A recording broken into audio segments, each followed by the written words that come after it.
are we recording right now? Yeah, we can start whenever. Okay. Sorry. Oh no, you're good. Were we recording? Hold the thing. I mean, we'll cut it, like we trim it where we actually start, but No. Okay. Sorry. the goal, like, it's one of those things. We've started conversations as the podcast and forgot to turn it on, so it's just become habit to start recording immediately, so we don't forget. But yeah, you guys ready? Yeah. Sure. Go.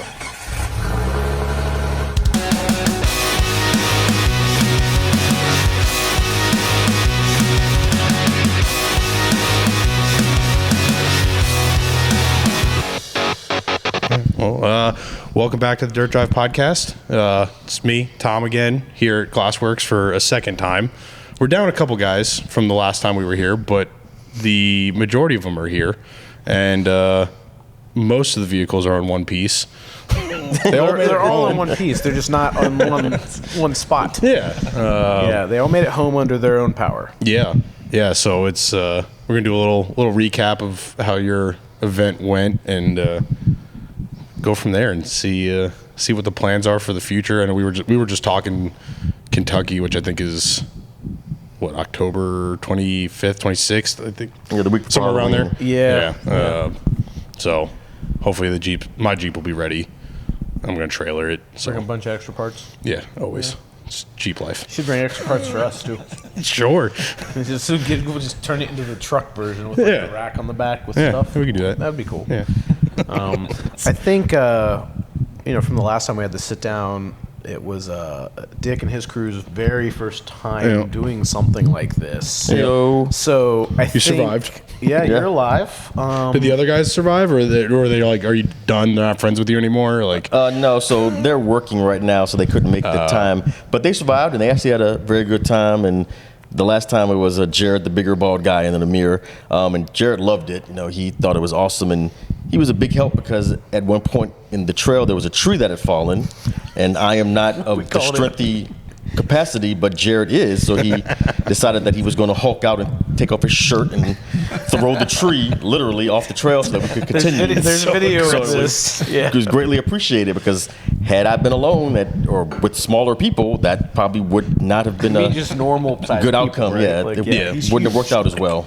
We need one of those. But what were you expecting? I guess, was it harder? Was it easier? Like, just kind of as a whole, like, what were your expectations and then reality? Well, so talking to you guys, I was expecting to be more tired or maybe less hyped up on adrenaline. I wasn't tired at all the entire time, and when we got home, I wasn't tired. And helps when you don't spend 24 hours doing it. I was going to say, your times were too, but relatively quick, I feel like. Yeah. And everybody was. I felt like it was like if you did Saturday finish it, afternoon people were finishing.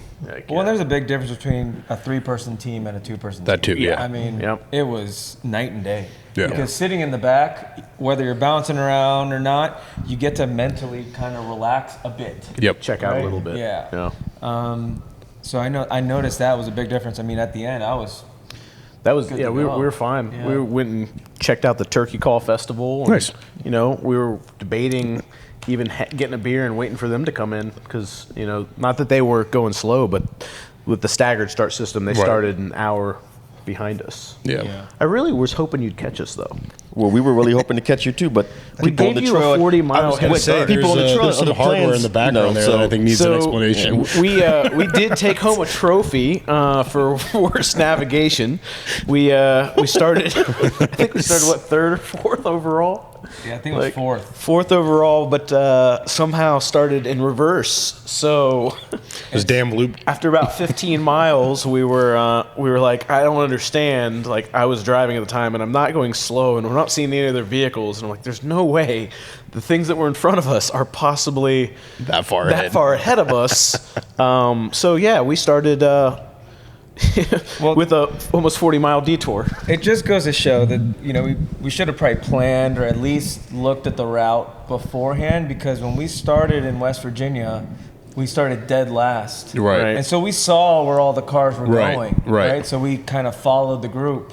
This one, because we started so early and maybe they spaced us out a little bit more even, And you know, we started at that school, and then you had to kind of make all these turns. After we made all the turns, there was nobody there. Right. There was nobody in front of us. We had no idea. And it's not like the map's telling you you're going the wrong way because you're on track. We're on track. You're just going the wrong way. Yeah. Exactly. So instead of making a right, we went straight. Yep. Right. And we're going. I mean, we had a great pace. Yeah, but we're moving. Yeah, you know, 5 minutes in, we're like, we should have caught somebody by now, or we should have seen somebody by now. And then we saw motorcycles turn around. We were like, well, it might be an out and back for here. In my mind, I was the driver, you were and you know, Harrison was in the back at the time. But I think even though that was kind of wild, though, I think in hindsight, now that I think about it, kind of gave us something to do because we were still back in first place by the end of the second checkpoint. So so we saw the motorcycles turning around, and that kind of did they do the same thing? Yeah, they did the same thing. Yep. But we kept going, and the point where I realized, or I started to question it more, was when we saw the soda machine, and because they had said at the end, you're gonna see the soda machine off the trail or off the road. That was the marker. That was the giveaway, at least for me. Yeah. And I was like, "There's a soda machine." I think we were like 15 miles from the. I think we did a 30 miles. It was. You guys should just park there and been like, we were here the whole time. No, it was. But that was the giveaway, and they were like, "Damn it!" Yeah. No, it was. It was good. I think, Dick, and I want to hear more too because I know we've had some conversations and stuff, but I want to hear more about your experience in, you know, your team dynamic and how that flowed for as a 3-person team. First time you guys did this with, you know, what relatively little experience you all have in this type of environment. Kind of give us some, you know, lessons learned and some pointers and some things that you know, is there things you wish you have done differently or things that, you know, you weren't prepared for, or did we do a decent job prepping you, you know, for this? Did you drive first? Yes, I drove first. Good. So, I mean, lessons learned. I don't know if we have good lessons learned, but we were definitely as well prepared as we could be. So I think, I said at one of the things at the house or something, you know, Jonathan was a big help. Adrian, you were a big help. Tom was a super big help, actually. Not this time also was a big help. I wasn't there, so there was only so much I could have done. There was another Tom. We need to give a shout out to Tom Tucker. Yes, he was very helpful our at the last minute. photographer / I guess incredible. what Nav Nanny or Nad Daddy? I don't. What do you want to call him? We need to bestow a title upon him because I've never seen anybody do what he did. Like it was. It's like a video game. I mean, you couldn't explain it, right? Every time we turned a corner. And you thought maybe that this might be a good spot for a photo. Boom, here's here. I mean, it was wild. If you're handy with Gaia or Onyx, it's not that hard to do. Yeah, and shout out. I mean, if Tom, Tom's dad, I haven't met you, but you're a hell of a driver. That was very impressive to stay ahead of us the way you guys did for stuff. That's amazing. Like off of just maps and like where we're struggling to make sure we make the right turn, and they're finding shortcuts between stuff. And I was blown away by that. That was we need to definitely get him and his dad in a rig because they were very very at home. I mean, and to that Tom's point. The other Tom was super helpful because the night before the race, he sat with us and was like, "Hey, how are you guys prepping for this thing?" And he asked us, and we told him, he's like, "Well, you need to triple back up all of your maps." He's like, "So put all your maps, download them on your phone and on this tablet, and use the nav in the vehicle." So he made sure that we did that. And he was like, "Hey, let's go through the maps, make sure you guys understand how to read the maps." And he was super helpful with that. So he kind of helped us with some of the navigation stuff and just situational awareness type stuff. So that was very, very helpful in getting us prepared. And then the experience driving, well, we didn't know what we were doing. So talking to other people at the finish line, we were like, we had to get better music or something I mentioned. And the people looked at us like, "You had music?" We were like, "Yeah, we had music the whole time. We had lots of playlists." And people were like, "We didn't have music. We didn't listen to any music. How could you not focus that much?" And my response is, how can you focus for 16 hours driving without music, or what the hell? Oh, yeah, we don't listen to music. In West Virginia, we were arguing over what playlist and we were putting on podcasts. Like we were anything to stay awake at that point. I think me and Jonathan have talked about this for the last 2 events, and then we just don't. Nothing gets played. We just listen to the vehicle the whole time. Oh yeah, I mean we're trying not to miss turns. stay on the road. I mean, because we're pushing. I mean, Yeah. I keep it down. We're not like jamming, but like we tried it, but it's because we're talking to each other. We're really talking pretty much every corner. Yeah, right? yeah. Like Yep. whether it's soft or Giving hard or notes. sharp or if it looks like it's going to be road or gravel. I mean, we're really trying to help each other out as much as possible, and yeah, so the radio just never. Yeah, we don't. We never even. We always talk about doing it, like, oh, we're gonna get a playlist, or because there's some areas that like, but even if we would have had that, this past one in Ohio, the weather, the torrential rain, like for most of the course, like I don't know if we would have been able to hear it anyways. Like it was so loud, it was pouring. like it was so loud. the old turn the radio down so you could see better. Pretty much, like yeah, it was. When No, you're it was. parking. Yeah, yeah. Trying to find the address. I turn do the that radio now. But no, that was a while. moving forward, we're still gonna have music. So if you guys decide that we want to ride together, for it. you're gonna have to suffer because we're not doing It's a no another music car. metric that just proves that vehicle is ridiculously overcapable. Qualified. I was for gonna say this. that was gonna be my question. Was there anything you got to that you were like, "There's no way we're driving over that," and then you got through it, no problem? There was nothing about driving over it, but there was the mud obstacle that I mud's- guess become legendary for this course because of the torrential rain most of the day, and so there was that gentle incline of mud that was Went on severely forever. rutted by the time we got to it. And when we got there was already a vehicle stuck on the side, and up the trail a little bit further was the support vehicle, and they're like, we're not going down there. They're like, because we're get stuck too. And so we were there, and that was when panic set in because it was dark for us when we got there. And so we thought, okay, we're gonna be spending the night on the trail on this muddy hill, and it was at a point where you couldn't turn around and go back down the trail because it was too narrow. And so I called Jonathan in a great panic, and Jonathan was at home sipping champagne and having a good time. So I was like, hey, Jonathan. People are in the hot tub. I'm kind of panicking here. He's like, dude, okay, just wait a minute. Just calm down. He's like, are you being aggressive enough? And I was like, what? He was like, just be more aggressive and floor it and go. Just do it. Inspirational words. It ended up working out well, so we ended up getting up the hill, and I apologized to the stranded guys because they were like, can you help us? We're like, we don't have a winch. We can't do anything for you. Bye. So yeah, we had to leave them on the hill. Like, So- we don't have the, my winch is broken. Yeah, it just So- doesn't work. But the vehicle did a really good job getting up the hill, and when we talked to the recovery guys, they told us only 3 vehicles had gotten up the hill unassisted. Yeah. And so That wasn't us. We weren't that vehicle. So so that was probably the most traumatic point of the adventure there.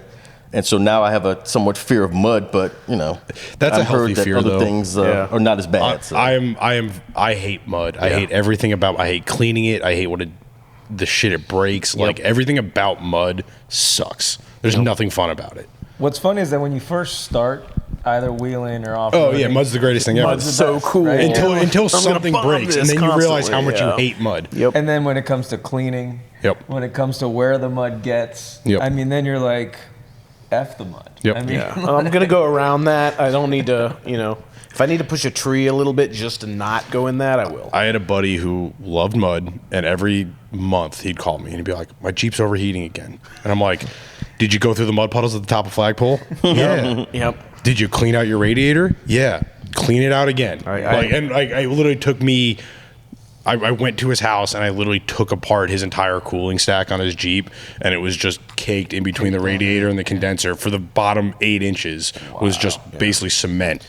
I think the last one of these we did, I mentioned it, like my shit was overheating like hell, the first Bronco had, and I had my guys come in and dry ice blast it. Yeah. And then all of a sudden I was like, oh, whoa, I have power again? Like everything's fine, And the the- temps are cool. Like, I think it's such an underrated thing on the East Coast that makes wheeling so much harder here is that mechanical factor of what the mud does. Right. And it gets in everything. It eats up your bearings. that was It eats that was bushings. nasty mud. Oh yeah. Yeah. yeah, I mean, our time, as soon as we got to that little hill, and it wasn't steep. Yeah, it wasn't steep. It was just was very gradual. Just long and slick. Yeah. As soon as those tires picked up the mud, I mean, they were slicks. We didn't move. Well, that's KO2s also. I know you love your KO2s, but KO2s are garbage in mud. but he's on KO2s too. yeah, but he's also in a Bronco It's a Raptor. 37-inch tire versus 32. But we They just don't tried. shed mud. We they tried. don't. We tried ejecting the mud. We got plenty of tried power. backing Yeah. up. We're not. We tried it all, and man, it would just not. It wasn't going And anywhere. apparently the crews behind us were thanking us for cutting the top of all the middle of the ruts off for him because we're so low. Yeah, we just I like noticed. flattened everything. All in of front your him. skid plates are like bowed right in the middle. Yeah, that tracks. Like that tracks. Unfortunately, It's like, oh man, it's like this thing could use an extra 3 inches of ground clearance. yeah, or 5, you Or know? 5. Who knows? Yeah. But no, that's. I was actually, Dick. I was really, really happy with you guys' performance. Like, I was, obviously I wasn't there with you, but through the photos, videos, and stuff that Jared and Namiro got and everybody did, like, I feel like you guys did an excellent job. I was very happy with I your would say performance. finishing in a good time on your first trip out, regardless of what wild. you're driving, That's is wild. Yeah. is great. Like you can't ask for anything more than that. Now you can start figuring out how to get faster and drive better. And Yeah, I first- think the rocks are going to be an interesting. Say, to shout out the two guys, Amir didn't drive; he just navigated, but he's Nice. a really good navigator. I mean, and that's he has some pro to experience have. because of some other things he does at his day job. But he's a fantastic navigator. So I know, Jonathan, you were talking about how you and Adrian are communicating. Amir is really good at communicating and doing this stuff pretty tactically. I don't know if that's the right word. Yeah. But very Were you specifically. guys calling out corners and stuff, like as far as speeds or like anything like that? Yes, and no.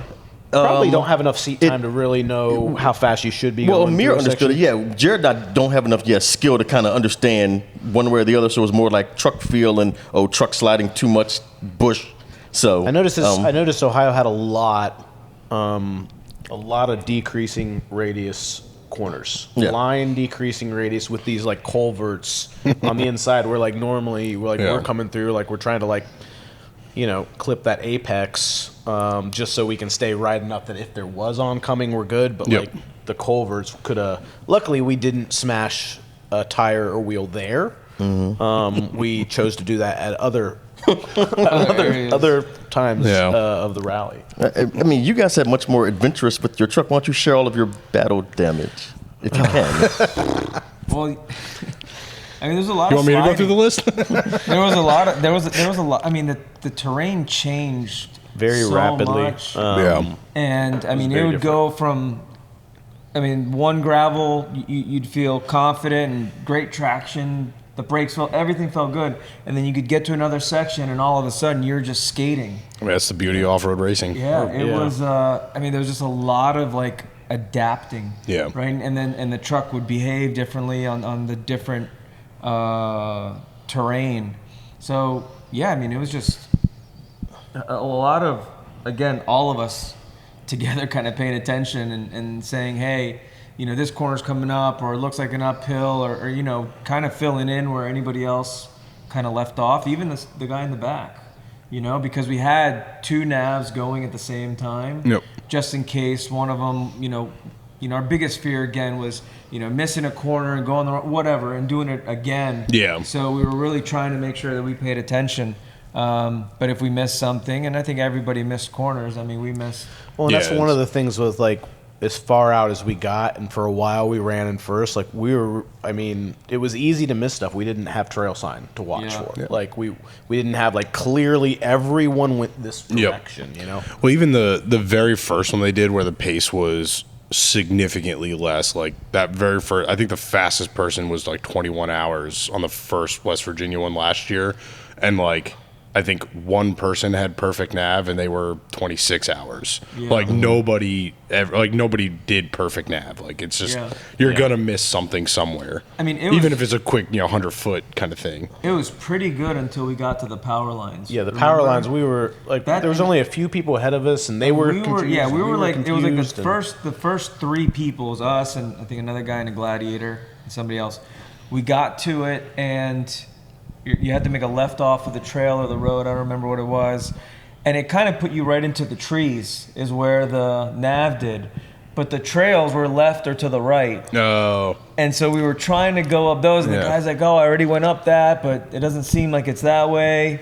And it was very hidden. Remember, I called you guys. You did, and I wanted to speak about luck. So, luck, we were very lucky a lot of the times. One of the things is that while we didn't have reception almost any time, the few times that Jonathan had to call us to warn us of stuff, we had reception, and clearly so did they. So, that was very lucky, and we Stars did appreciate the Wow, tip. yeah. Maybe Yeah, I need to ride with you guys on the next one. You didn't have music and heated seats. Yeah. I mean, I don't have heated seats, but we do have You music. should have in seen the Jeep. back of their, not having to do any recovery. The back of their fucking Bronco was spotless. Yeah, Like, yeah, there was no mud in it at all. Like, and my guys spent I think they spent, I don't know, 5-6 hours. I believe cleaning that. The Grenadier. Yeah. Like it was. I believe that. It was really dirty. Yeah. Your jack's very clean, by the way.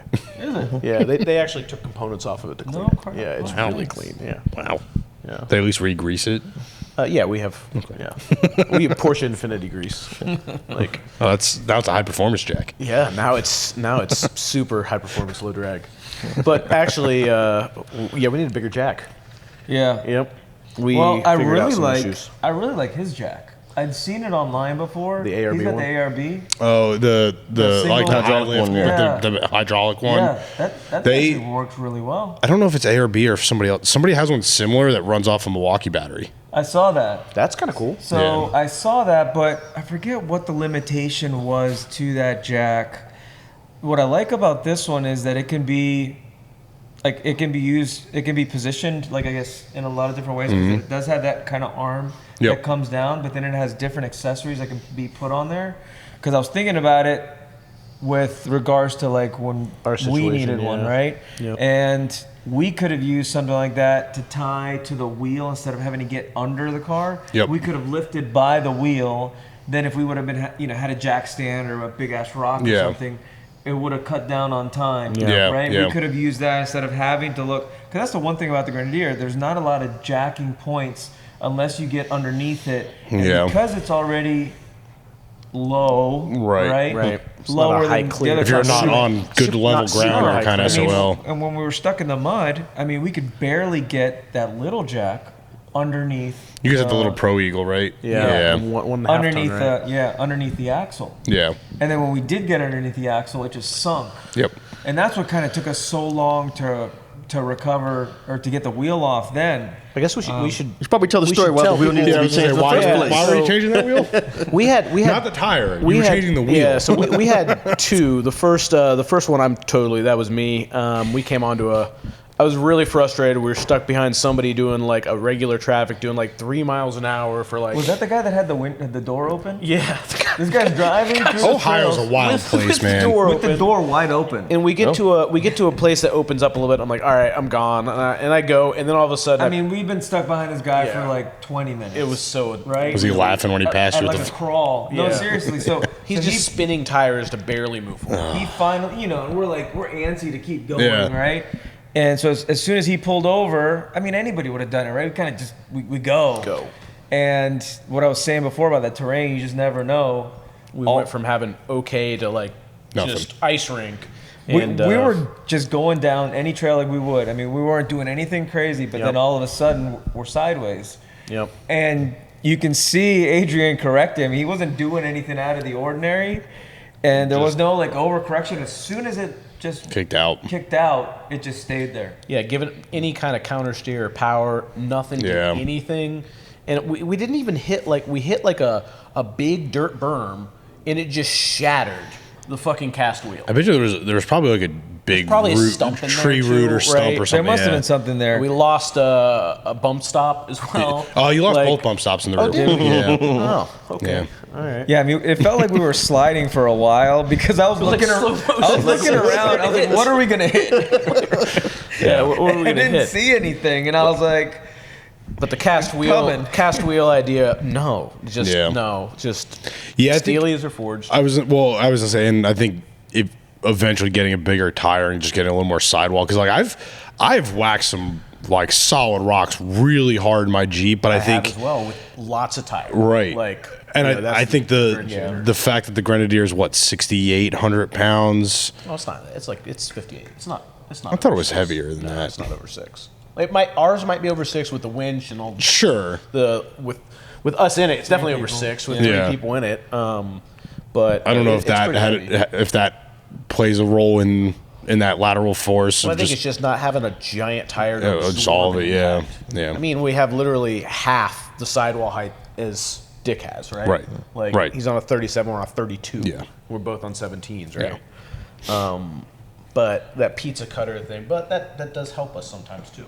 There are some situations where having that narrow. No, it did. I mean, it did in other instances. Yeah, but so we go up onto this berm, right? Yeah. And we didn't hit a tree or anything. So we're kind of like, oh, this is great. Let's just go. Yeah. And then we're trying. Nobody's gotten out yet, right?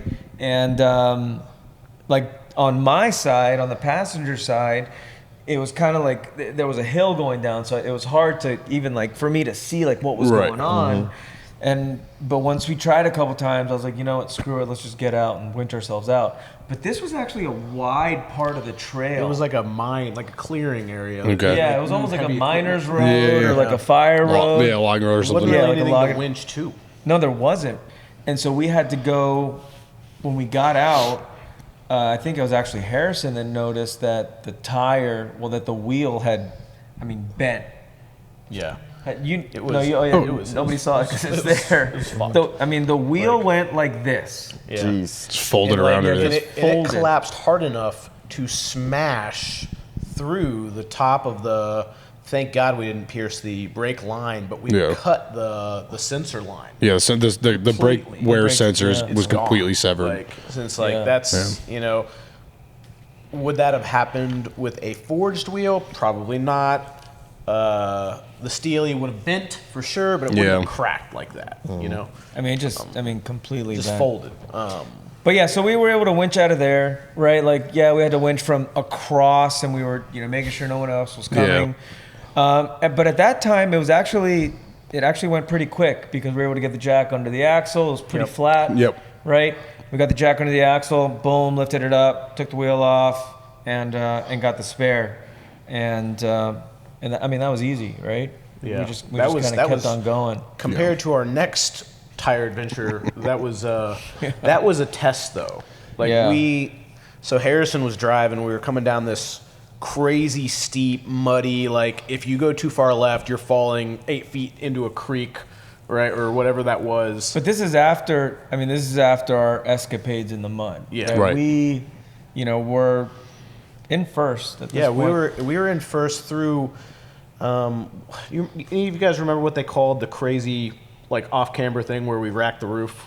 Like they had a name for that section. There was a name. Yeah. for it. I that was forget that what it was a famous section there that like everybody does that on apparently. I have to go back and look at the map. But yeah, we were in first through that. Yeah, and then because we came out of that, and that whole tree was. We got to use the down. chainsaw.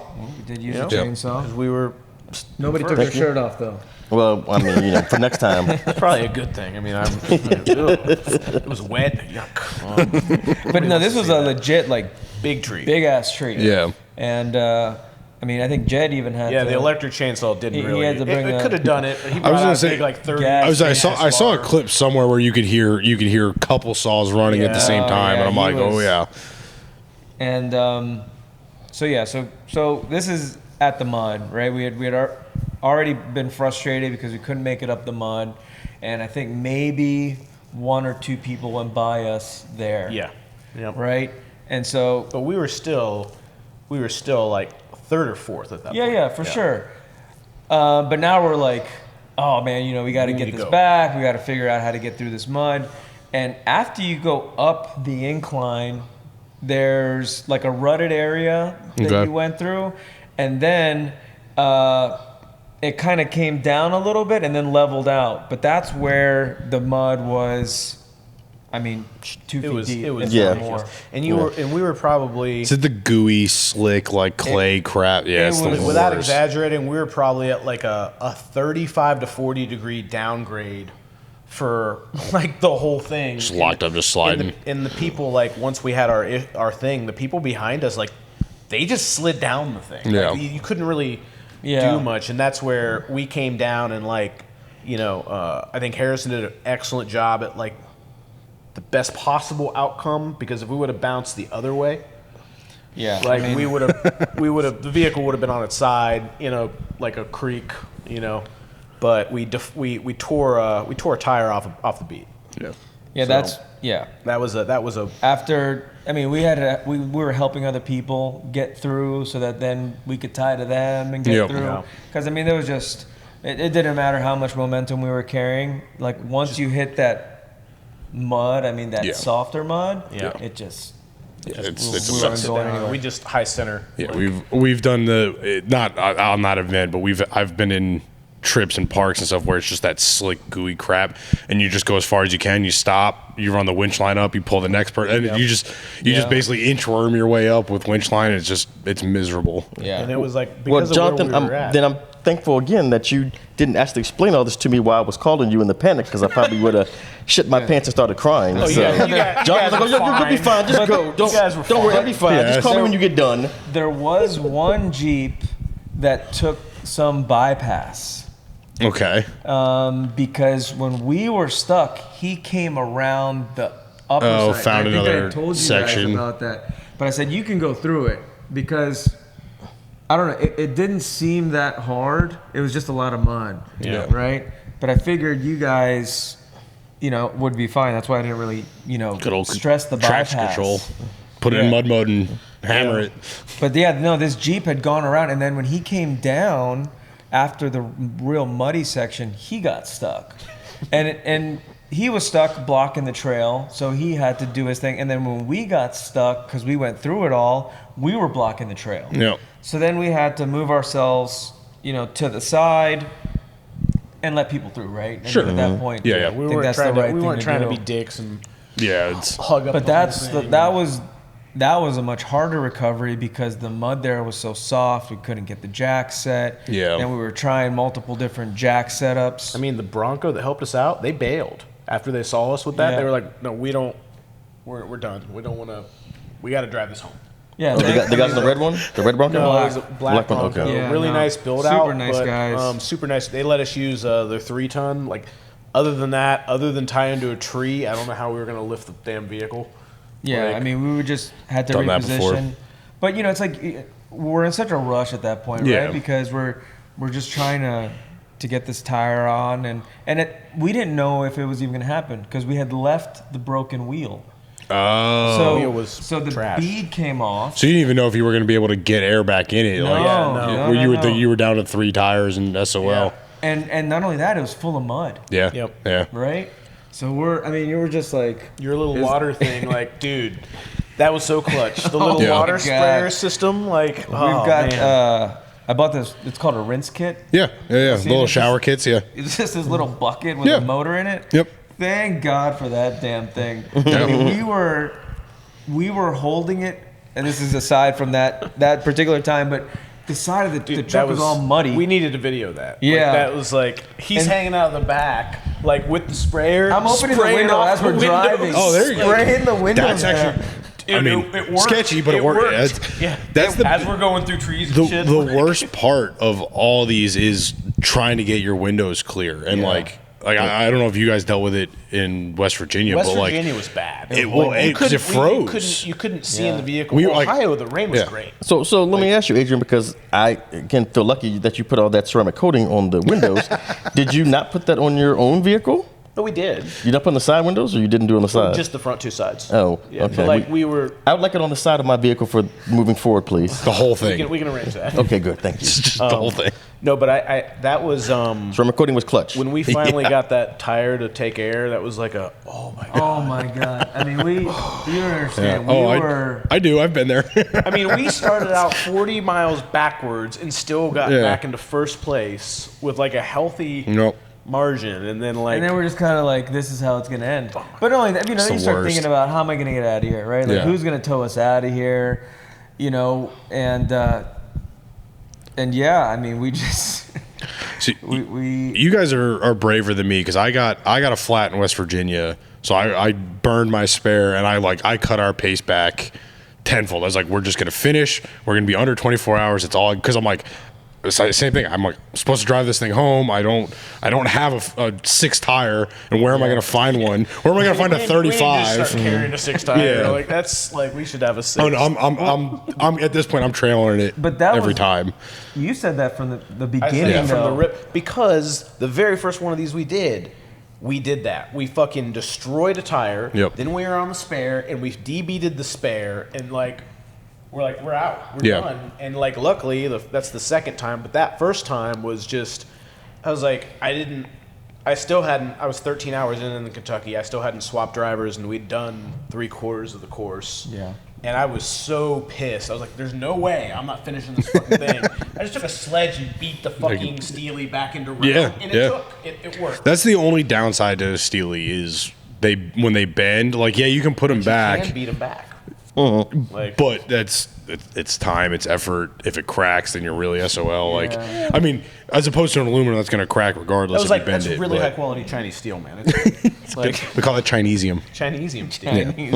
But no, I think definitely two extras. 'Cause, Yeah. like, because like in our situation, right? Like we were down an actual tire. Like if anything happened to that tire, we were done. It was Yeah. over, Like, yeah. Yeah, the fact that you guys were able to reseal it is lucky. Yeah, that was. It was real lucky. And it's weird because, well, it's not weird, but, we didn't have to go through any of that in West Virginia. Well, West Virginia was just. Yeah, so- It's a much easier route. Yeah, we were just driving. That's as hard as that route is. It's not a technical route. No. Exactly. There was one Exactly. hill in it that was Yeah. an obstacle, but we didn't have any problems. I still laugh about because like we started far enough ahead that like hearing about that I'm like, really? Yeah. People can get up that? like all right, like The hill. yeah. Somebody posted a video of us going out from. They were at the bottom. There's a video out there. Oh, really? And I think it was one of the people who let us try, and we were going up, and they're like, "Well, fuck." Like, we got to the top of it. We're like, "Oh, fuck." Yeah. I think that there's so many factors to it. Like we've talked to a bunch of people who've wheeled everywhere, and like the mud on the East Coast, the concept of when in doubt, throttle out I think is hard for a lot of people to understand. Yeah. And like like you said, you were ready to just give up and cry about it, and you were told just Power. pin it and More go. power. Like you have a lot of power, Yeah. Dick. Use it. That's the thing is like you don't even need the power. My Jeep's got maybe 220 when it was new 10 years ago, and like it's you just got to be confident using it. Like Yeah. But I think it's also about when, right? Because True. once you're sunk, Yeah. you just flooring it is not. Sure. Yeah. But for some people, it's not common sense, especially if you're like. Well, that's the new. experience on part of it. Yeah. Right. So it's kind of like get yourself going and then Yeah. just keep yourself going. Yeah. Right. I think that's one of the things that I had said to Dick when we were on the phone. Because you had sent me, I think, a picture. Yeah, Right. yeah. And I was just like, don't stop. Do I not was like, stop. you Do got not this. stop. I said, just back it up, but Yeah. you got this. You can do it. Yeah. If the truck stops, then you stop. Yeah. As long as you're moving forward, it's kind of like it's the same idea as going into a skid on pavement, right? Like you don't want to accelerate, you don't want to brake, you want to just kind of hold everything steady, keep the vehicle balanced, and just let it work, and then counter steer and correct, right? It's the same idea. Just let it eat. No, I'm overall. I'm super happy with how you guys did. You guys did a great job. I'm just glad that you guys enjoyed it, right? Yeah. Yeah, we had a because great it time. could have been. Yeah, this would have been really awkward if you just, you bought this vehicle like because like I was like, hey, this is cool to do, and then you put all this money in it, and then Finish you in a competitive like, time. I hate this. Yeah, this is Like, dumb. I mean, for some people, I'm sure it's stressful, and it's like you're worried about damaging your rig. very stressful. You don't want to, like you're there to have fun and enjoy the experience, but then you've got all these underlying things that you're worried about. I mean, at least that's how I was a long time ago, Yeah. right? Yeah. I was, if I hit something, I was like, oh, great, Yep. that's going to cost me so much, and it's like you kind of have to go in. Just stop caring. Yeah. We have Prepared and understand that things are going to happen, but it's just part of it. For the record audience, I'm just stupid. I'm not. I'm not just that carefree. I'm just dumb. No, I mean that's all. That's better that way. It's better that way.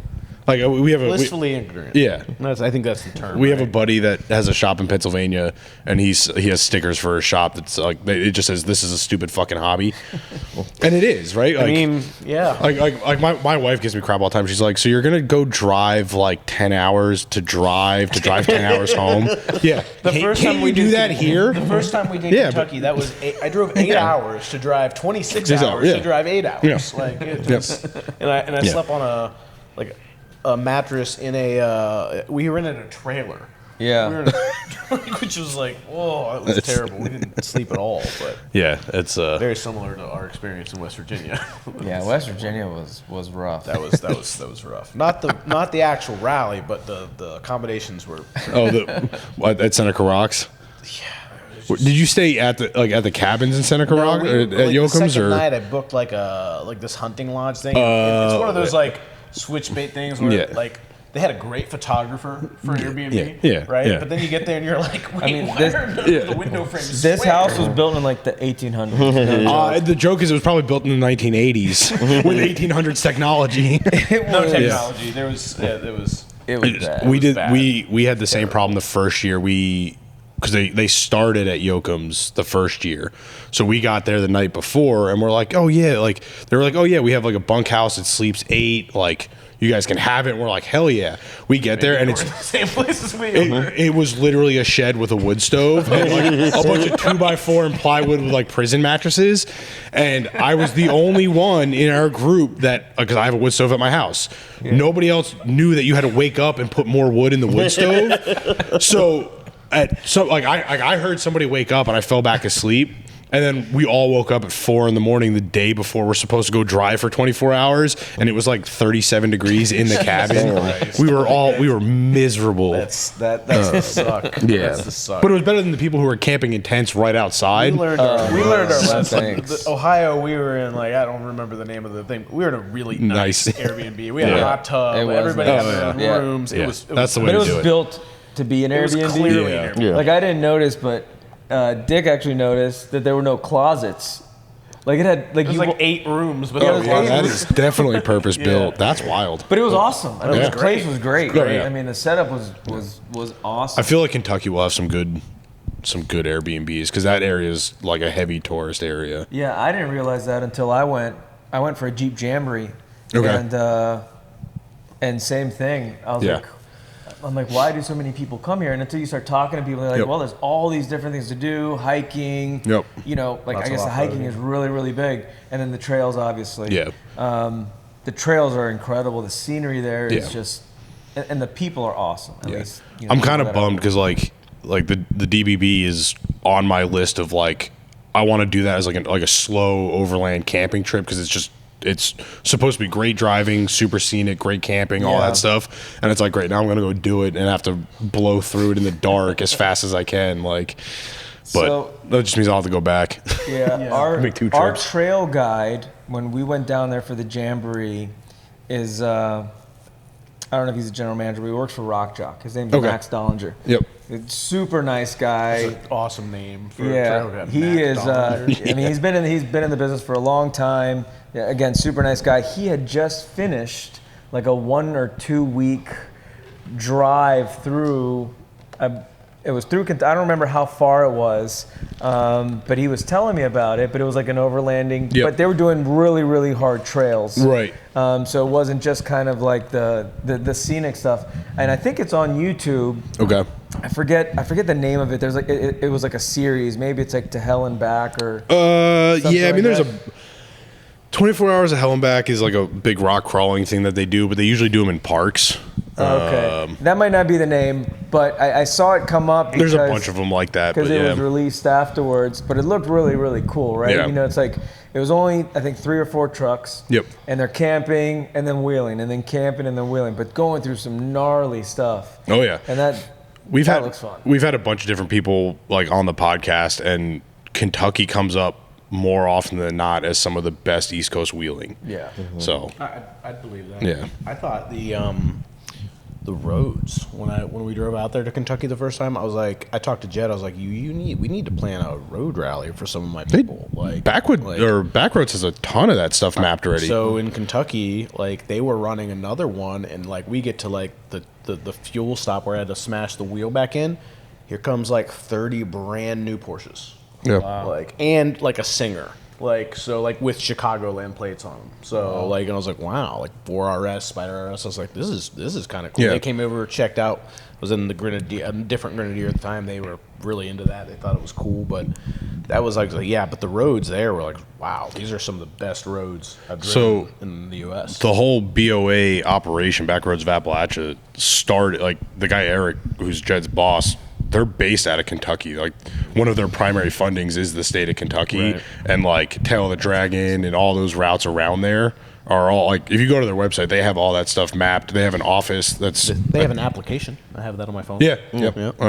Oh, do they? Yeah. Oh, you told me about that. Yeah, I just haven't they're a huge operation. Like really? I don't know if I don't know if you guys get into any of the drifting stuff, but like Yeah, Drift Drift Appalachia is one of Appalachia, their pretty cool. partners, and like Drift Appalachia is bringing Toge Japan into West Virginia this summer. That's They're doing a crazy. full blown like JDM Toge event in West Virginia. That's awesome. Yeah. That's awesome. Yeah. Well, and they have support from the state, right? I mean, Yeah, Yeah. that is yeah. the best part. So you got to go back a bunch of episodes. Like when we first got involved with Jed, we had him on and he explained everything. There's like a whole Appalachia region committee or something that includes all the counties that are supposed to make up Appalachia, and like it comes up as far as like Winchester and into Pennsylvania, Nice. part of Western Maryland, and then like all the way down through Kentucky and parts of Tennessee, like that whole section. So anything in those counties, like they're funded to do those events. That's nice. So The It's exciting. Yeah. For the East Coast. yeah, it's huge. on another note, have you guys seen the proposed 1,000 the route? Did you see what he proposed today? Yeah, like The 10 to 12 day? dude. He sent that to me like 3 days ago. He's like, "What do you think? I think we're gonna do this." Yeah. I'm like, "Wait. You wanna do a 14-day Dakar rally style event in the States on public roads?" Yes. What? Like I was like, okay, that's cool, but like, how many people can take off 14 days?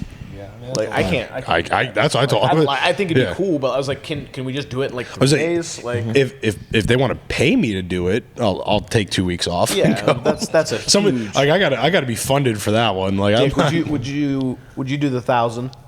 Well, what is 1,000? yeah. Where am I going? it's 72 hours, 1,000 miles. Yeah. Okay. West Virginia through Kentucky. Essentially, it's I talked same to Jed thing, about just it. It's double kind of like length. the But 3 West days? Virginia Then one yeah. linked to some of Yeah. the Kentucky stuff. I would I'd do do it. 1,000, but I'm not. I'd do the 1,000. I'm not going to do a 14-day stage. No. I don't have, like that's a, Yeah, I do the 1,000 because that's 3 days, right? 3 days, 4 I think people. it's straight. I don't. No, I it's don't know straight. if he's doing an overnight. it's a Baja style. Yeah. thing. It is a 1,000. Yeah. straight. You have 36 hours to finish it. Oh, 72, yeah. I thought he said. There's only I 72. thought he said 72. Yeah. Oh, well, yeah. 72?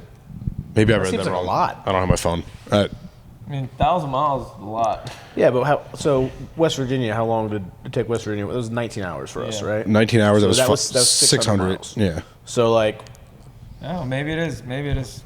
no, it couldn't be 36. You're right. It's 72. It's got to There's be no way, 48, yeah, 48 I to just did the 72. math. I Dick, what was I your told time, him Dick? Yeah. Say what? What was your time? 16 hours and 14 minutes. that's a really short course. You guys Yeah. got very lucky. Yeah. Oh, and he only I'm had jealous. they only had an hour and a half of downtime because they didn't have any fixes Right. or anything. You guys were just That's the key. Yeah. oh yeah. I mean, the biggest downtime was shout out to Cody.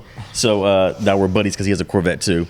But one of the guys in front of us was pushing it, and he was on a part of the trail that was going down, and he ran out of gas, and so he blocked the trail for an hour. So we would have had an hour better you guys should time. have just pushed him off. But he actually won the segment. So he the guy that won the Group B segment. So that's Cody. So we were behind him. I'm confused. Remember Group B, the He guy that actually won. won?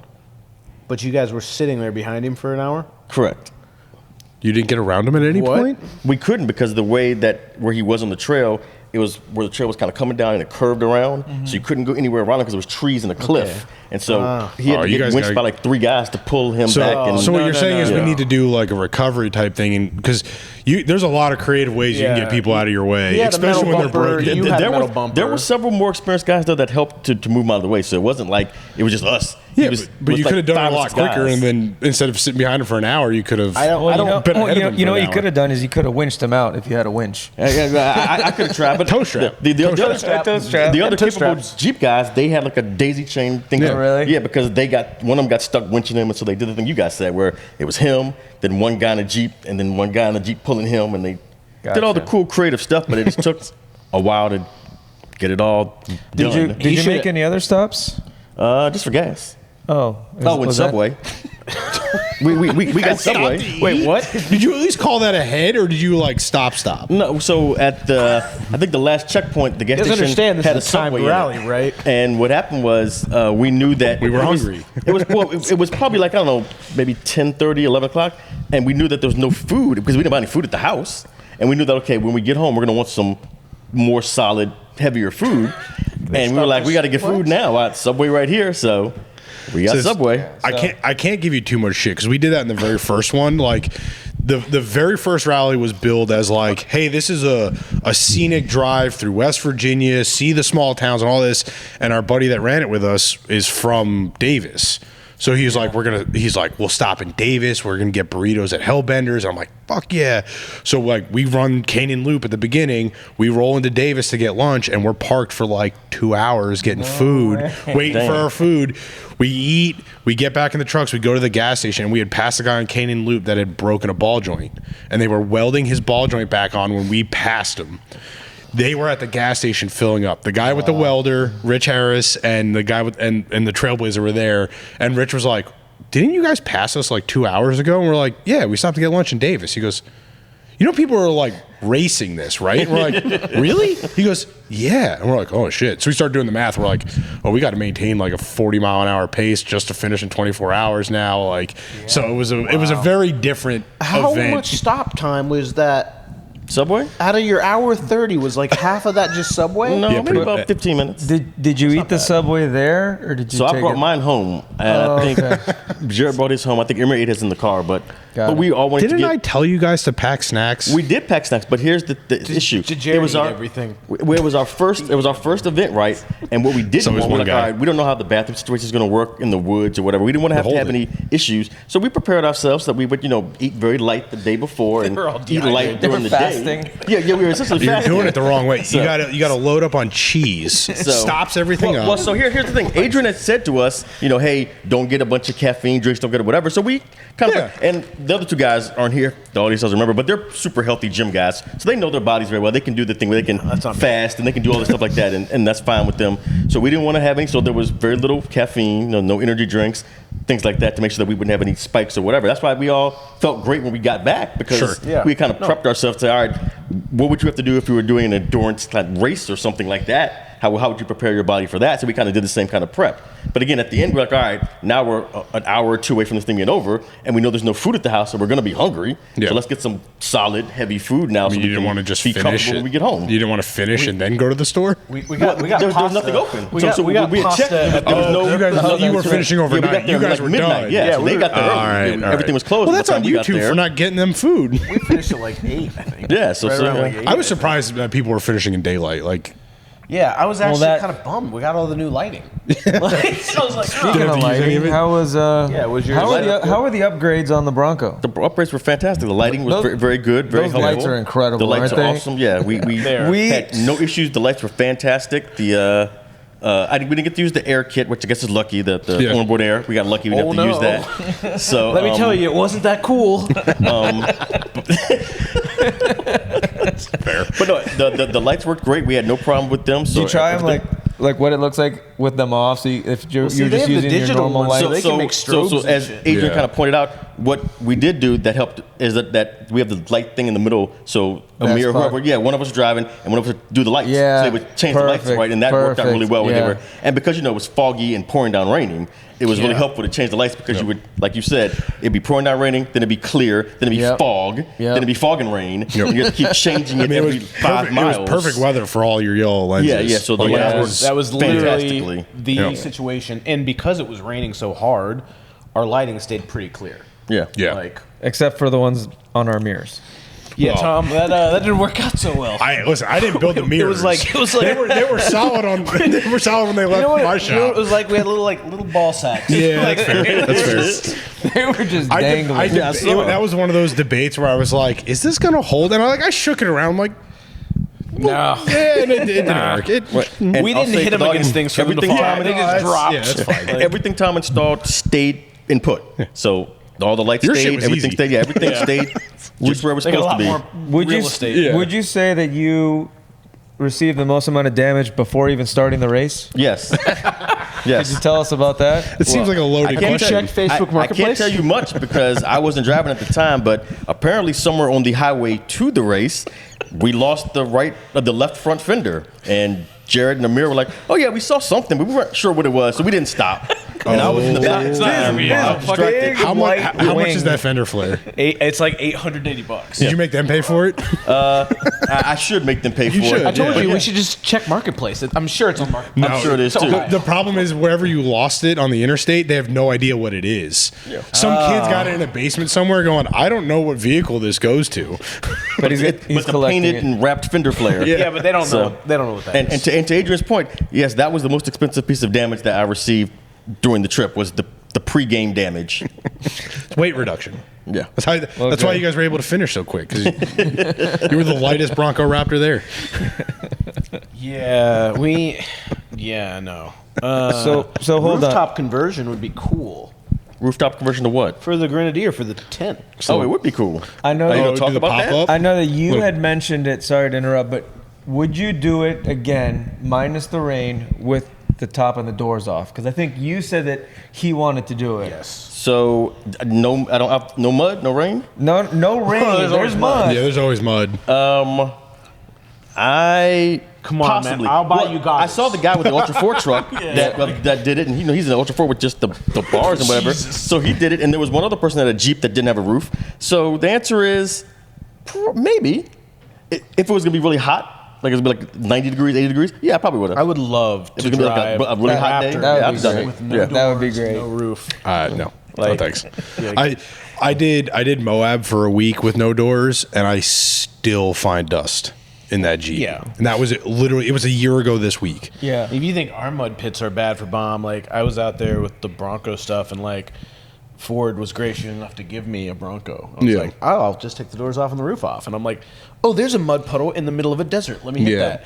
That red. No, that's the worst. That iron Yeah. oxide water stained everything. Everything, yeah. Like, and I'm like back at the resort we're at. I'm like, I gotta scrub this There's- off. Like I'm a detailer. Let me get this. Yeah. And like no, like the dash was red. Everything was red in it. There's nothing worse. Like I am all about at least half doors. I guess the Broncos don't have the upper frame, so you can No, you just roll put the down. window down and you Yeah. technically have a half door, right? Yeah. I think you do. We do the cage doors, Yeah, the like bar- we do the yeah. spray The tube out, doors, spray yeah. out floor. Like, dude, I would love to do that. If we end up running, Don't let them convince you. It's not worth we it. end up running a Bronco. Your Raptor enjoyment in won't be these, any higher. like Maybe take the roof panels off. That'll get you the No, you do wind in the you do hair. the mesh top, so you Yeah. get a little bit of shade, Yeah. so you don't Yeah. like roast. You know, Yep. do the mesh top. Like that's Yeah. cheap. The only I time you think take the it'd be cool. doors off is on the highway. Would you do one of these with everything off? I've tried Obviously, it. we don't have the I've luxury tried of it, the good- and to do that. Sure. it's just again kind of like to your point, the It's dust, just not worth Yeah. it. the mud, Yeah. the heat. Yep. I mean, it doesn't create for an enjoyable experience. It's literally the depending reason on why how- we yeah. have the Grenadier is like to reduce driver Yeah. fatigue. We were just talking about listening to music and heated seats, and now you're gonna take the doors off and not keep any of the air conditioning in. It's not worth it. Well, then like Jared can stand up in the back and like He can stand up in the back. boulders at people like It's not Mario Kart. Well, when you don't have doors or a roof, like when you go through the narrow areas where the brush is Yeah, hitting you're just you, getting Yeah, it's probably not you've comfortable. got spiders falling on you. So it's pretty much you've just like got being in a side-by-side. twigs and I mean, but it's And I'll argue, you call me a pussy. I hate heights. I made the mistake of doing Hell's Revenge with no doors, and I couldn't do anything. I just stared straight ahead the whole time because you just feel like you're gonna fall out of the Jeep. So like, if you're trying to keep a good pace and you're like all of a sudden you look down and you realize how close you are to that berm or the side of that mountain, psychologically you're gonna start slowing down. Yeah. I've done pots with no doors and no roof, and I've done I did AOA once, no doors, Yeah, no roof. yeah. That's From a crawling standpoint, no roof is, or no doors isn't the end of the world. Right. It's like Yeah, no. I would not do the event. What no we're doors. doing, like Fast-paced high stuff. speed slinging mud and Yeah. stuff, I think it would be kind of Messy. you should try for it, sure. though. Just drive around with the windows like- down for a while, here's and the then thought, because Adrian likes to make fun of me, so I'm going to have the Bronco forever and ever because I overpaid for it. So I'm just going to be with me till I die. So maybe like in 5 years, after it gets a little bit more beat up or whatever, then it's like, all right, fine, let's do the completely crazy fucking shit. We'll take the doors off and do exoskeleton, whatever. like, it does yeah, cover just do the it. crazy Any stuff. body Yeah. panels. I like that you think your Ford's gonna last 5 years. Oh man! Yeah, but he bought the special warranty. So you'll be on your third motor in 5 years. It sounds like a good time to shove a Godzilla motor in it. Like, Yeah. that's a thing now. We actually we have another Raptor in the shop right now getting a roof rack and some lights and stuff, and like A roof rack. every time it starts, I'm like, why did they not put a V8 in this thing? Yeah. Like it just doesn't sound right. Well, I will say this. Off-roading on stuff, right? Yeah. It is nice to be able to hear the stuff moving under you. I'm not saying it has to be a loud V8. It just you can have a noise. I want the diesel in the Grenadier that we don't have. Yeah. Like, actually, I think Jonathan, you'd probably agree with me. If we could have just a naturally aspirated V8 for the throttle response, Oh, yeah. and paddles, the shifting. paddles that he Manual has, shifting. so that we can keep it in gear, would just be. It did get better. Like, it definitely learned a little bit, but it's still Yeah. not like it's still not ideal. Well, speaking of that, Jonathan, because Adrian's run me through his list of things, what would you do to improve the Grenadier for future adventures? Bigger tires. Yeah. I Bigger mean, tires, for sure. more If ground clearance. if we're not lifting it, which I think it needs as well, and nothing crazy, but it just needs a little more clearance. I think there are certain areas that need to be a skid plate for the front steering stabilizer. I'm actually amazed at how few skid plates there are on that thing. That's what I said, right? Especially like on like the rear control arm areas, because I think those are places to get hung up on. But it's literally stuff like that. Because other than that, I think it needs a low gear, like a real low gear. Yeah, The the low gear Grenadier can run to 8th gear in low.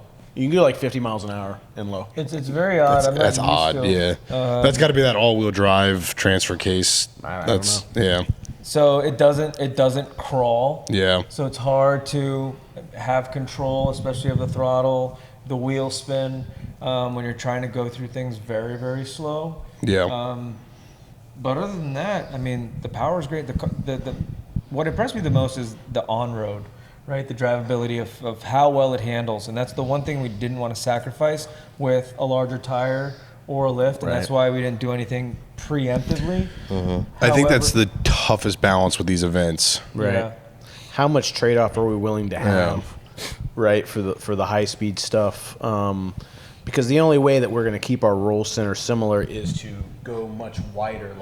Like everybody looks at the Raptor, you just assume it would fall over, but like it's got the same center of gravity as a non-Sasquatch Bronco because of how much wider it is. Yeah. Well, there's no weight up top. Yeah, there's nothing up there. top. Yeah. You know, it's actually got a relatively low center of gravity. So I know Grenadier has some stuff in the works. They've been playing with Lee Tech with portals. And, you know, I don't think any of that stuff's ready yet. I mean, I do think I think these events, as good as it does, I think it's a little bit beyond what it was intended to do. No. Right? Like it was intended to be a long distance, comfortable, Oh, for sure. overlanding rig. We overdrive it. Oh, you yeah. know? I mean, Absolutely. But I think, and I think that's, Nobody is doing what there's some other guys the guy that I forget, John, that owns Agile Off Road. Like he was showing me some of their rally that they were doing. Yeah. They're doing like 20 miles an hour.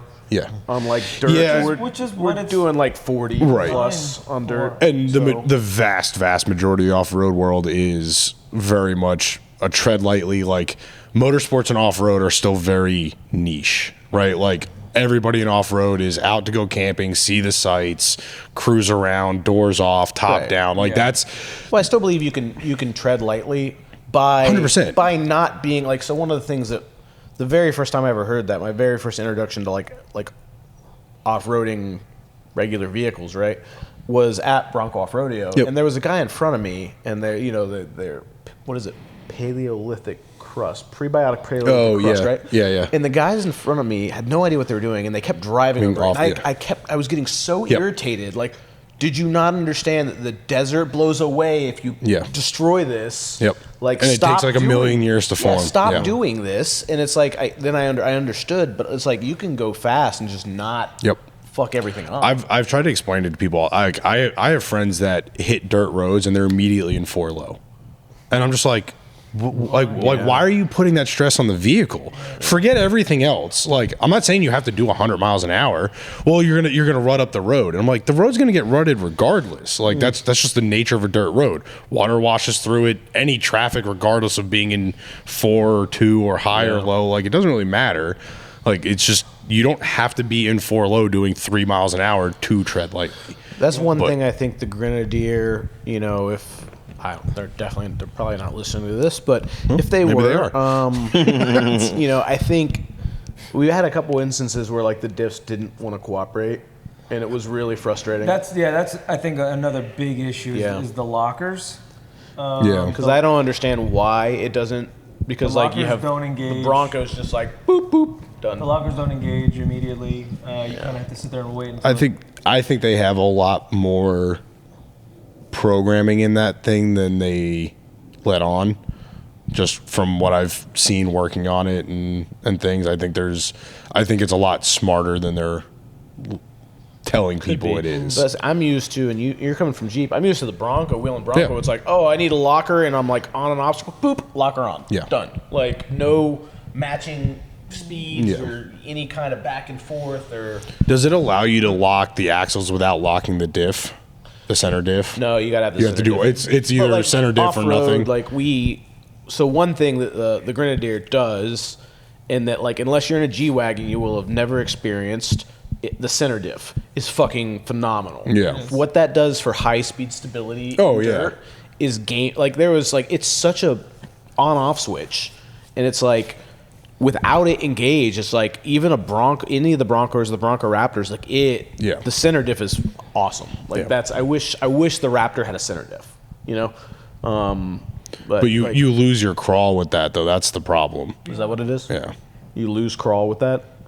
Yeah, because if you going like locked and reduction, you're like it would be very difficult. You wouldn't be able to maintain an all-wheel drive because if you're not locked, you have clutches and slipping and everything else to maintain. Do you think that's why we don't have a super low crawl? Yeah, because if you think about it, if you had a really low reduction, your clutches would just slip all the time.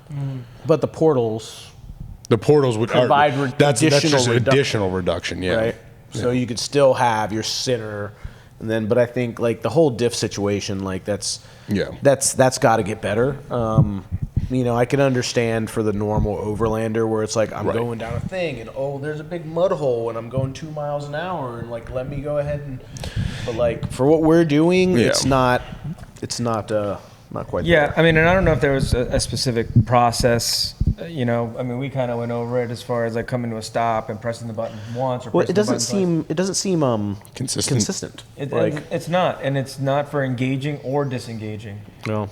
And multiple times we'd leave an obstacle and it's just sitting there flashing us, and like you can tell the diff's still engaged, and you don't want it to be engaged, specifically the front, right?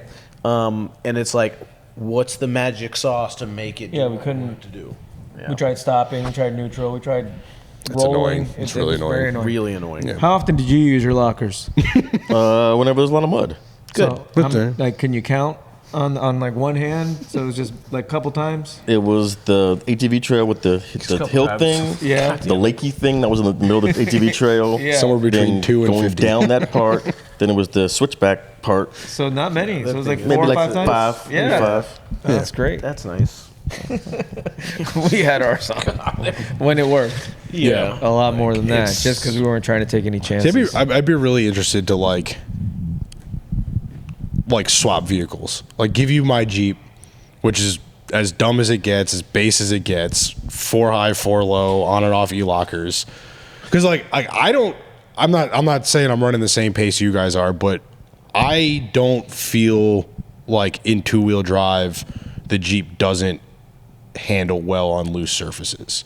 Like I don't have any experience. No, driving I mean, built Jeeps. that's true. Yeah, you've got a Jeep, so like Yeah, I mean, I've never attempted. Yeah. Let's be honest, to do the pace that we've done. Sure. In my Jeep. That's fair. Right. Thanks. No. Like I've done it faster in a side by side. I've got a side by side as well. I think that might be the only thing better built to do this is a side by And in side. a side by side, I mean, it's just point and shoot almost, it's- right? yeah. Especially if you've got That's it in the real four-wheel cheat drive. code. And it is. Absolutely. Yeah. It's incredible, Yeah. right? And now I was like, okay, so how do I get my Jeep to do this? You buy a side by side. You buy a side by side. But you know, like Bronco Raptor. Yeah, Yeah. But because the only thing where I think the Jeep, the on-road handling isn't the same. My Jeep doesn't handle poorly, but for that size tire and you know how big and heavy it is, The way the Grenadier can change directions it's Yeah. it's impressive. There's like It's no. impressive. It But doesn't make sense how little body roll the vehicle has. but the places that we struggled, my Where your Jeep would have Jeep would gone crush. right through it. Right. I mean, it wouldn't have skipped a beat. Right. Especially like the ruts where we had to worry about or think about or choose lines. The Jeep drive through 'em, yeah. just goes right through it. Yep. It doesn't matter. It'd be interesting to swap vehicles with them So sometime. it's cool. I'd love to. I mean, outside of tire size, I would almost we talked argue about they're this before. similar. You know, part of the fun for you guys is that it's the challenge. Fun for us was that we didn't know what we were doing, so I made it fun. Would it be fun for you guys to actually drive the Raptor? Because would that make it kind of too easy and too not I can just engaging? think of how many places in that last one that I was like, oh, we'd be airborne here. We'd absolutely be airborne here.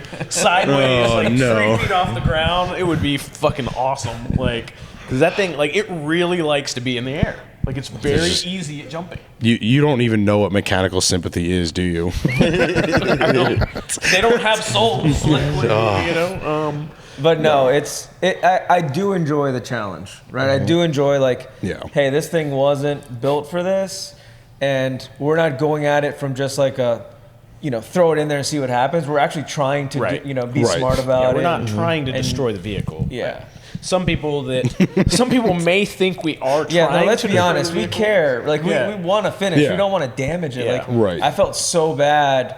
We were coming into that off-camera area, right? That I like stopped, and I'm like looking back at I'm in the back. at Going, well, fuck. at Adrian. Good thing you got that truck and trailer. Well, because number one, it's not mine, and Right. if it were mine, like I'd feel bad, right? Yeah, but yeah. at that point, it's like we've made it this far. We're running in first, and he kind of gave me the go-ahead, Go.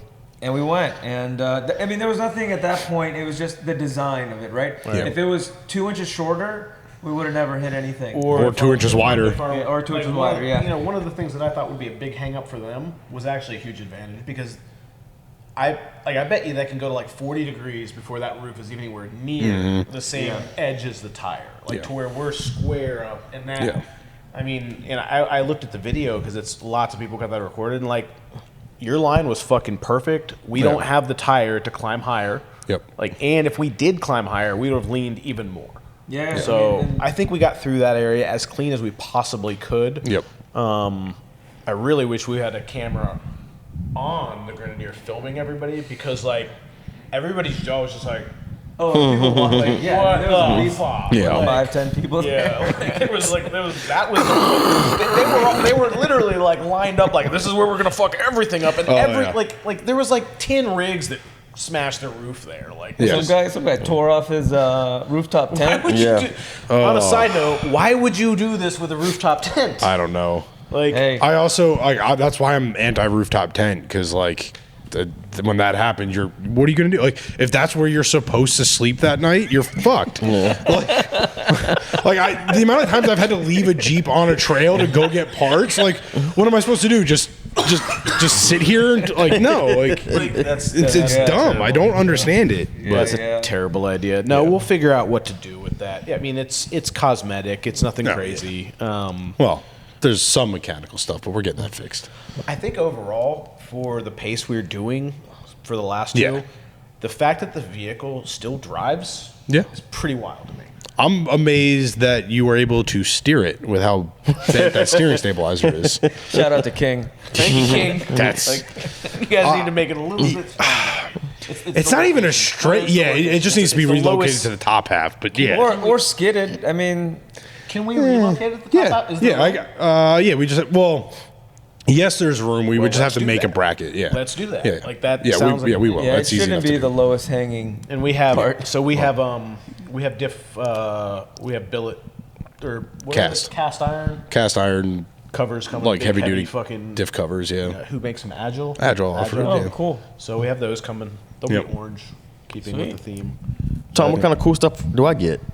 Well, I don't know. What do you You're want? fucking He's like, good, well, dude. You He's tell like, me. you didn't break What do you anything, recommend? You want more You know lights? what we're gonna do? I didn't break anything, but I it was a can lot make sure of that luck. AC is You know what nice we and should do cold for you. We should pull the fuses for his diffs.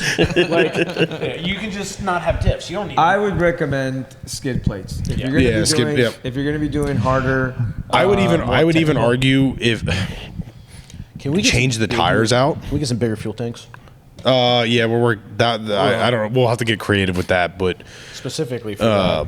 I think if you went to like a heavier like RT or even a better all terrain than the KO2, like you may add a little weight and like change a little bit of handling, but like I think the grip you're going to get on rocks and in deeper mud would be totally beneficial. So I just trade-offs. changed the tire. I was running that new Mickey Thompson, the Baja, the all terrain. The AT, the Bob Boss AT, yeah. that is a badass tire. I man. just ordered 37s for my Jeep. Those Yeah. are and they're all terrains. Yep. So they're not super loud. They're not light. Yep. But they are built like a freaking. And they have a real tank. chunky sidewall, Good which is sidewall. like ideal for all the mud and the ruts and off camber stuff. Have you ran them? Like, have you ran those like at speed and No, stuff yet? the problem was that it was for a truck that sees only the road. Oh, is this on your Trex? Yeah. Like, Yeah. And then I went to a 37, and I was like, well, I want something that's going to be a little bit quieter and Yep. not Makes as sense. heavy. I wasn't trying to add any weight, so that's when I went back to a KO2. Yeah. they finally. I just But saw. if I was going to wheel it, I just saw the other day that they just released the KO3 in a 37. Yeah. did That's they? It available. was scheduled for this year. Yeah. So I saw, that's what I'm coming for the truck. Yeah. Yeah. The KO3 is going to be a much better tire in wet. Like, That's the only. So, and I understand the mud thing, totally get it, and that you're absolutely right. But in my experience, like the KO2 has a lot of communication. I think that's important. We didn't see any problems in the wet. We mentioned I was this actually shocked. a couple Yeah. times. We I wonder if the all-wheel drive really helps I it. think so. The center I mean, lock. Yeah. I think so because we were flying on some, Well- on pavement Yeah. and I mean in torrential rain. I mean, and I never when we felt finally like, got clear that last like 15 miles, and Harrison was driving, and the fucking sky opened up, and you couldn't see in front of you.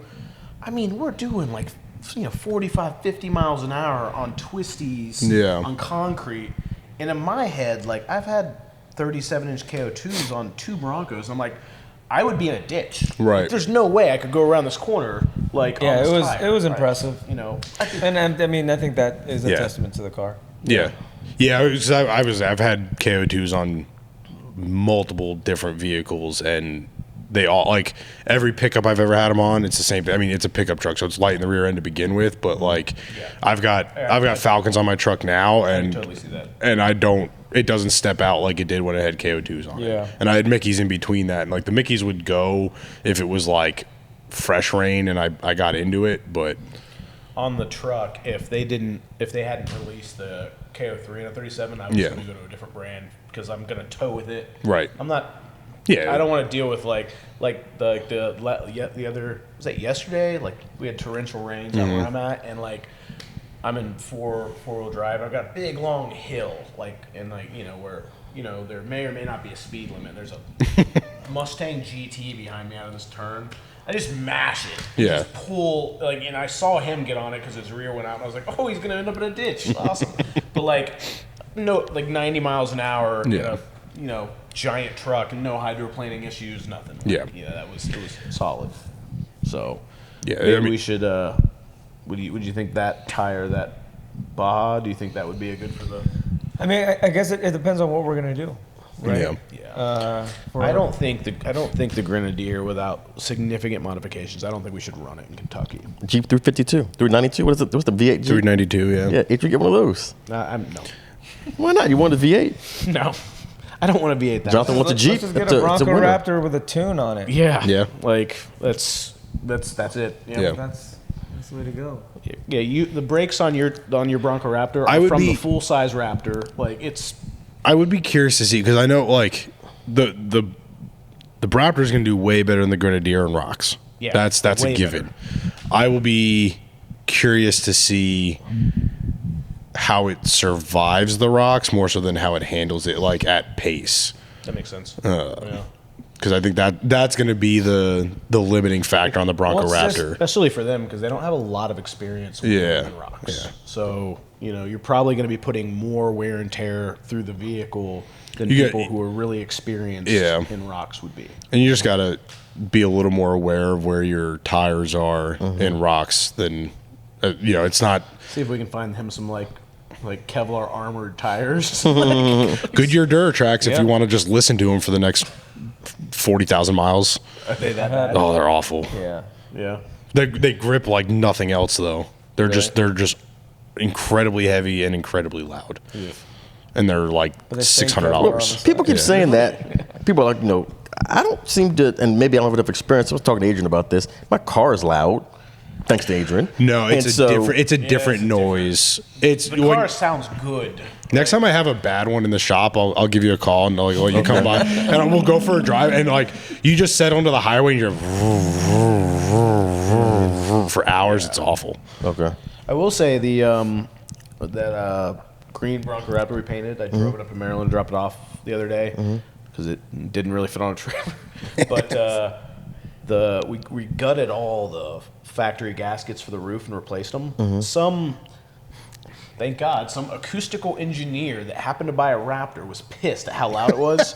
So he did this write-up's like 70 pages, bro. Oh, I believe And it. He's got like the part numbers on. I've been saying it since they came out. MasterCard It's just stuff. it's just an expensive Jeep. Yeah. It's a removable top. Like, what do you expect? We swapped all the gaskets and like at 80 I could have a conversation. Yeah. It was very quiet. Like Wow. it was shockingly, it was a very big improvement. I was pretty impressed with that. Yeah. But Yeah, it's anytime you have removable panels, you're gonna have wind noise and road noise. I am willing to say because I know the Grenadier is super new and stuff, but I will say this because I've had 2 Broncos. There's no way in hell a Bronco would survive the pace that we've been doing. We would break it. Yeah. Absolutely. I mean, you broke the Grenadier, so. Well, we didn't really break it. I mean, We broke a part that we put on the Grenadier. I mean, to be determined. You knocked the bump stops out of it. I mean, I'd be interested to find. I mean, it depends, right? I mean, like how robust. externally, how yeah. robust- I am surprised. Like one of the first things we did was we put it in the air. We just let it idle with the wheel spinning to see if anything was bent, and I'm amazed none of the axles are bent. Yeah. We were wondering about that because it had a really nasty vibration. I do wonder if you just lost some wheel weights. Really? No. Or we had mud caked in the wheels. Yeah. Maybe. But I mean, you get if it throws a wheel weight off, that'll give you a vibration. I mean, I mean, the Jeeps were overheating as they do, right? So Is the sky blue? but it's like, So what are There is no Broncos. perfect vehicle. Yeah, no, there right? isn't, right? I mean, you can argue this till we're all dead. things just yeah, happen. it's a side by side. But well, again, the Grenadier, the brakes, were iffy at times, but they were still. Yeah. The other Grenadier that was in it, he bailed real early because his brakes failed. I think that's more driver than anything. Yeah. I mean, I talked to the guy very little, but Yeah. I don't think. I would it was- argue there's nothing else on the market right now that has a similar all-wheel drive drivetrain on a solid front and rear axle. I like that is unique enough that I think that's where you're seeing all the performance out of the Grenadier. Oh yeah, and I mean, it feels like it's an IFS car. Right. Yeah, So- it's really Yeah. wild. Like, and that's the first time I ever drove it off road. I was like, because I have driven a Jeep off road, Right. not tons of experience, but I was like, and that's what made me go like, I don't want a Bronco because I don't want to deal with this. Like, Right. I don't go. Right. Yeah. The argument I've always made is the same amount of money you can put into a Jeep to make it handle well on road is the same amount of money you have to put into an IFS to make it bulletproof off road. Yeah. Right. So it just comes down to what do you prefer? Right. I'm just curious, like, I really want to run a Raptor in this because I'm just curious how fast we can make a Raptor go. Is there like points for like continued airtime? Like, Raptor in there? And it's like if you left. Just it remember around- we gotta mod the cam adjusters before that, or else it's gonna be a very short trip. I'm literally shocked nobody else has What? had this problem. Hold on, but let's. I think they talking have, but about airtime. They probably have had the problem. They just go to a billet lower arm, and then Yeah. you just take all the adjustment out of that slot. What bent or when you guys were jumping it just recently? Oh, I don't know if he fixed it. There's pins that have the cam adjusters for like camber caster, the cam bolts, the Ford just literally has a little 1/4-inch pin pressed into the bracket. Really? So when the control arm, you probably landed on that control arm and the force just blew the pin right out. Oh, no way. So there was nothing keeping the control arm from moving in the slotted hole. Yeah. Well, see, that's the stuff that you don't kind of realize Right. until Until you you actually put it through its paces. Yeah. But that's, I mean, again, another like testament to the Grenadiers that, you know, I can confidently say we are pushing that vehicle probably harder than anybody is pushing that vehicle. Yeah. Like, and it's taking it for the most part. Yeah. You know. I would. it's been solid. Yeah. Yeah. We got one more. West Virginia. Hinton will be. Did you run Hinton last? You didn't run Hinton last year. Hinton last year is a good like. Where was that? The next West Virginia one, the one in August. Okay. I don't know if he's doing the same loop. Is that September? August. It In was August. I mean, we went from 167 to 9th the last one. Yeah. Hinton is rocky though. Is it? It's. I don't think it's as bad as Kentucky, but it is. I think last year it was like a 380. We need a new winch line. Can you order that for us, please? Sure. Thank you. I haven't even like flayed it out yet. Yeah. I was explaining. I was We get it back explaining on the to my ground, I'll guys, look like, at for it. like 5 minutes, and then they were looking at me like deer in headlights. I'm like, okay, somebody else can do this. Like, Would you drag it over or something? Oh, I mean, we just. We frayed it frayed at it. some point. I don't know where or how because we didn't wrap it around anything. But look, it might be fine. Yeah, Those- I have this. What are they, 200 I don't know how bucks? to use it, but I have this tool. The that if you splice. yeah. In case, and of course I forgot to bring it, but I mean it worked. It did its thing. That's all that matters. I think we should definitely get one of those jacks he has. Yeah, that ARB Yeah. jack is. Yeah. I think it's pretty And- legit. As much as we keep saying we're going to bring them and we don't, Max Tracks would probably be handy. Yeah. Max Tracks have two purposes in my mind: leveling your rooftop tent if you have one, and using it as a jack base. Yeah. Hey, I've used one to not rip the front of my Porsche off. So Oh, all yeah, right. There you go. coming down Peters Mill, the really steep section there.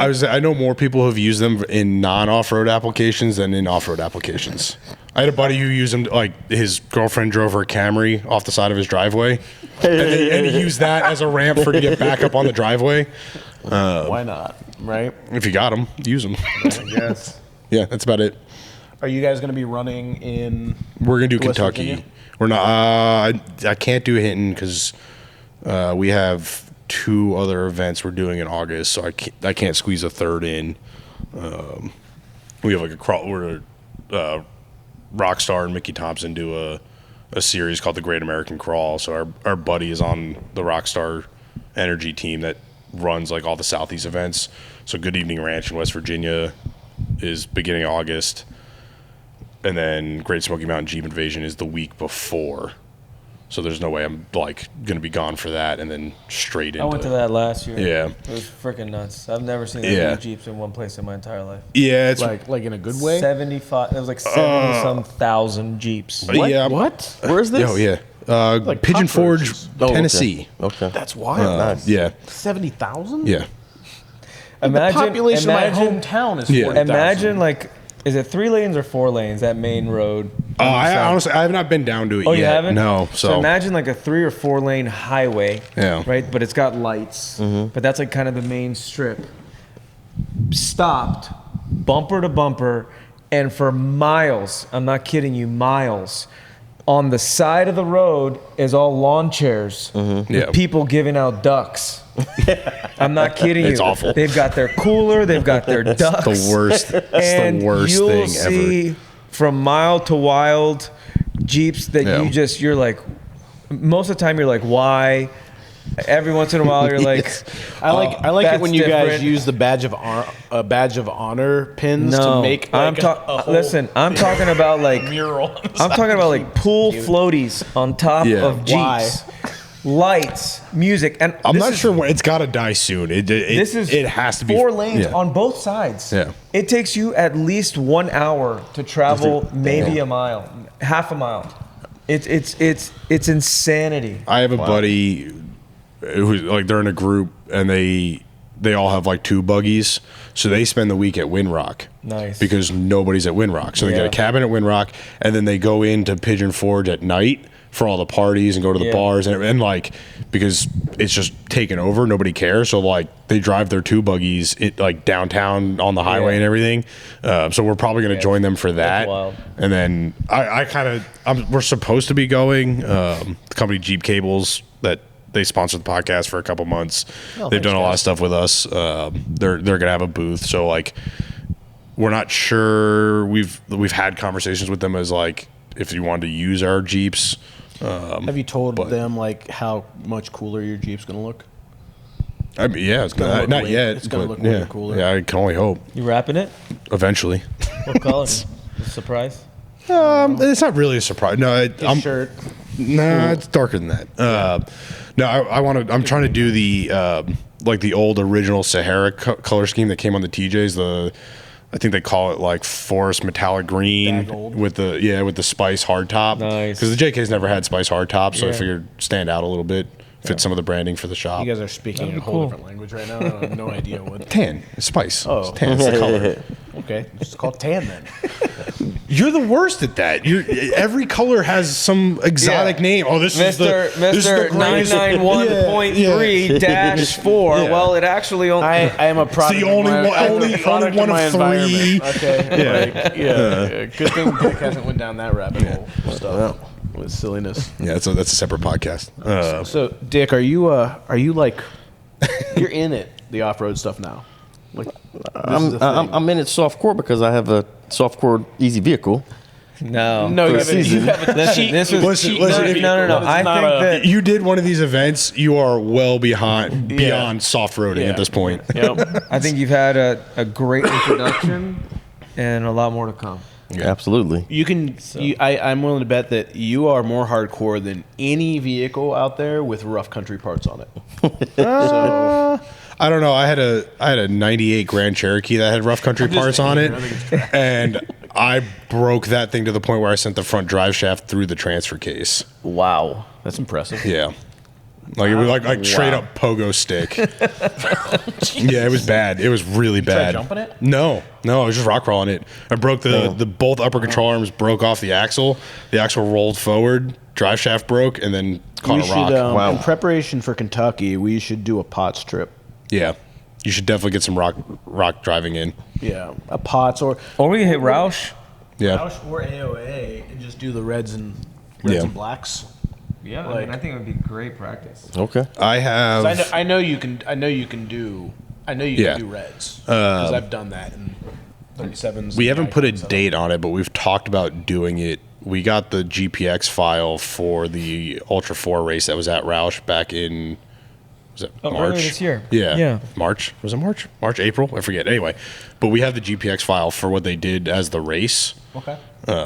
And like, it's mostly like red black trails would imagine, and like some like they connected through blues, but like they did 3 laps of it and you could easily make it a day. Is that Roush? Yeah. Yeah, I believe I've so. done Crawl Daddy. Yeah, it's That was nothing. Or we crazy. could do, I don't know, the Big Dogs event over at I've never been the over Cove. there. I'd like to go there. I've done Roush. I mean, I know they do like a spring thaw, or is it something? Spring Fling was Spring Fling. last month. Summer Slam is the end of June.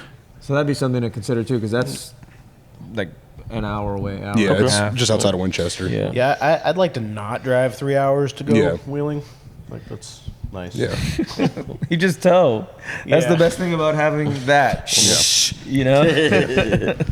We drove it there. Yeah, it probably would be bad to put the Grenadier on some big rocks and see it like. Just see how it does. I'm telling you, What are we gonna do? Like If you figure it out at a rocks- slow space and like the rocks change the game. Yeah. Right? Where you feel comfortable, Yep. you know, being off camber, having a tire not touching the ground. getting used to the noises it makes. Yeah, the sliding, the crunching, the coming down you wrong guys gotta or get into right. some more off camber stuff because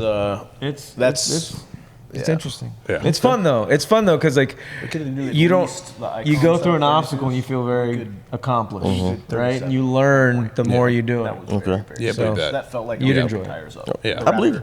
I gotta get something planned then. Yeah. Well, that's a lot. Yeah. I don't know. Guys, I gotta get out of here. Yeah. Yeah, we can wrap it up.